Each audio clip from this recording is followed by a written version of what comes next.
Hello friends, आज मैं आपको बताऊंगा कि एफएमडी डिजीज़ यदि पशु में हो जाए तो एफएमडी डिजीज़ में पशु की इम्यूनिटी बढ़ाने के बेस्ट 2 इंजेक्शन जो अब एफएमडी डिजीज़ यानी खुरपक्का मुंहपक्का रोग पशु में हो भी रहा है, उसका क्या इलाज करना चाहिए। जो अपने channel vet pet and cattle है उस पर एक डिटेल सी वीडियो बनी हुई है।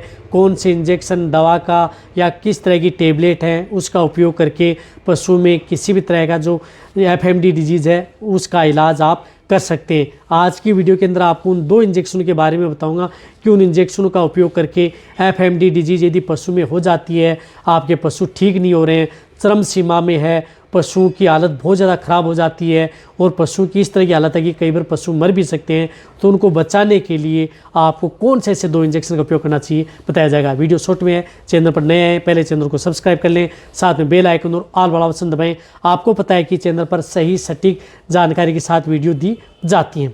देखो, यदि पशु में एफएमडी के अंदर आपने देखा होगा कि पशु के मुंह के अंदर छाले हो जाते हैं, मुंह के अंदर घाव हो जाते हैं, पैरों में घाव हो जाते हैं, पशु से खाया नहीं जाता है, यानी पशु की हालत इतनी ख़राब हो जाती है कि पशु में जो दूध देने वाले पशु में दूध की मात्रा डाउन हो जाती है या दूध सूख जाता है। प्रेग्नेंट पशु हैं उनका अबॉर्शन हो जाता है। एफएमडी डिजीज़ वैसे वायरल डिजीज़ है, बहुत ही ज़्यादा खतरनाक डिजीज़ होती है जब यदि आपके पशु में इम्यूनिटी नहीं होती है। यदि आपके पशु में इम्यूनिटी है, रोग प्रतिरोधक क्षमता है, या यदि आपके पशु में ये रोग हो चुका है, उसमें यदि आपने ये इंजेक्शन लगा दिए हैं तो आपके पशु में ये बीमारी ज़्यादा प्रकोप नहीं डालेगी या ज़्यादा दिनों तक नहीं रहेगी, आपके पशु जल्दी ठीक हो जाएंगे। तो इसके लिए कौन से इंजेक्शन, देखो सबसे पहले मैं आपको बताता हूँ इंजेक्शन लीवामाइसोल इंजेक्शन आपको इस तरह की बीमारी में बहुत ज़्यादा ज़रूरी है।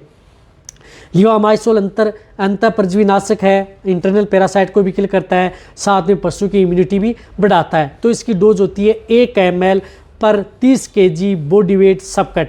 ये इंजेक्शन सिर्फ और सिर्फ सबकट लगता है।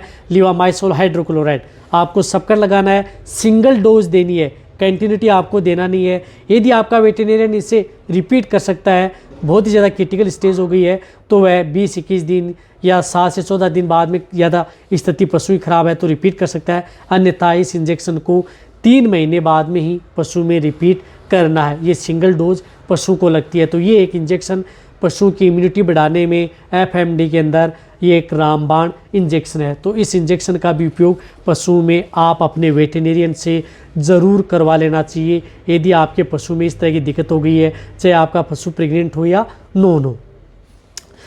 अब दूसरा इंजेक्शन है वह पशु के लिए, यदि पशु में जिस प्रकार से एफएमडी हो गई है, अदर जो डिजीज़ हो गई है, तो पशु की इम्यूनिटी बढ़ाने के लिए वहाँ पर पशु को विटामिन्स की ज़रूरत होती है।